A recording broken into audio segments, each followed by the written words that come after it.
Welcome to the Fantasy Thinker. I'm Jared Quartermash, and today we're going to be doing a special nighttime edition of Reading the Prose. This will be Reading the Prose number 13.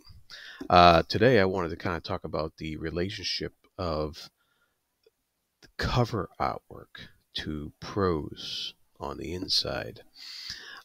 So to portray that picture of cover artwork, I want to talk about Return to Edan by Philip Chase, the third book in the Edan Trilogy.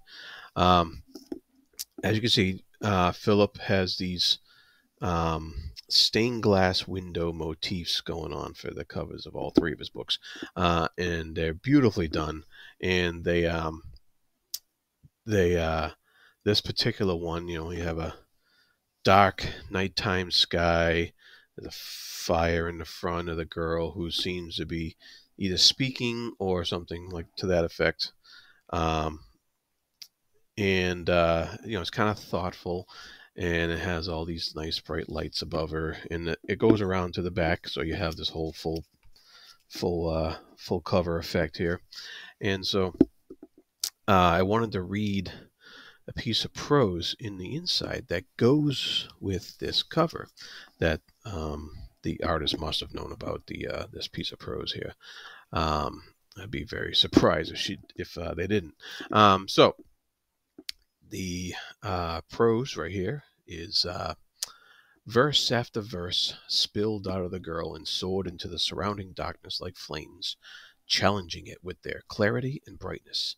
And even the vast, cold night seemed to hearken, startled out of its eternal indifference.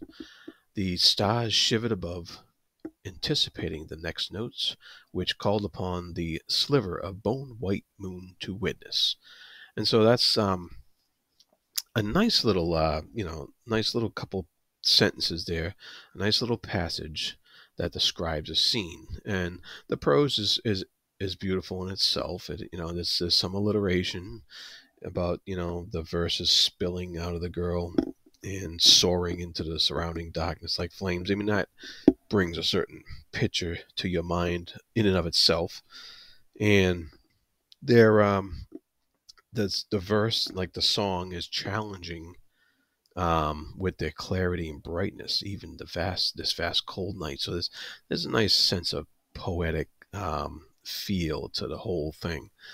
And so, even the fact that a night can be startled out of its eternal indifference is a poetic viewpoint of how the life works. So it's a very nice poetic couple of sentences here that really have a nice calming feel to them. And we go right to our cover. We see that we now know that verse at the verse means she's kind of singing, and so, or reciting poetry of some sort, but I think it's singing. And it's soaring out, it's spilling out of the girl and soaring into the surrounding darkness like flames. So you have the flames, and you have stuff that looks like it's coming up like that. These lights are soaring out of her, and you have the darkness all around here with this nice dark cover, stained glass dark cover, and we have like a cold night. It's a very cool colors, so that goes beautifully with that. And then we also have the just a sliver of bone white moon, kind of just looking down and witnessing all this stuff.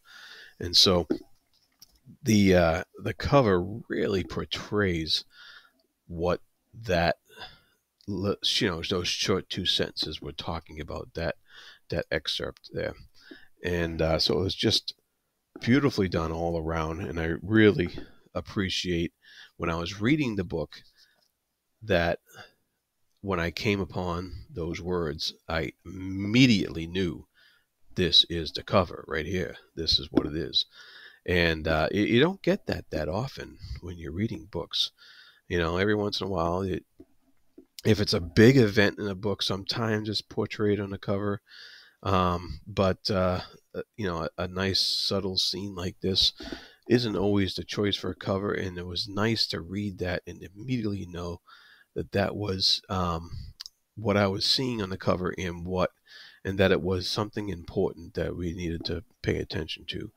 And so you don't always get that. You know, a lot of covers have kind of an abstract association with the story.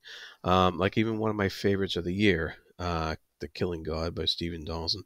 You know, this cover kind of has like a book kind of burning away a little bit, but there was nothing in the book itself that really told me what this scene was in the same manner that this direct correlation did. You know, even something you know, on a reread of Toll the Hounds, yeah, there's the hounds are in here. You know, and you get this you know, sinister looking dog looking out at you, and you know, sure, you read the title Toll the Hounds and you get a hound on the cover, but where that actually happens in here, not 100% sure because they appear a few times. So um, you know, it's a little more vague about exactly where that cover happens, whereas this is quite direct and it's done in such a poetic, beautiful fashion. I just thought it was worth pointing out, and worth pointing out just a beautiful couple of sentences. So that's it for reading the prose number 13. Be good to each other, and thank you.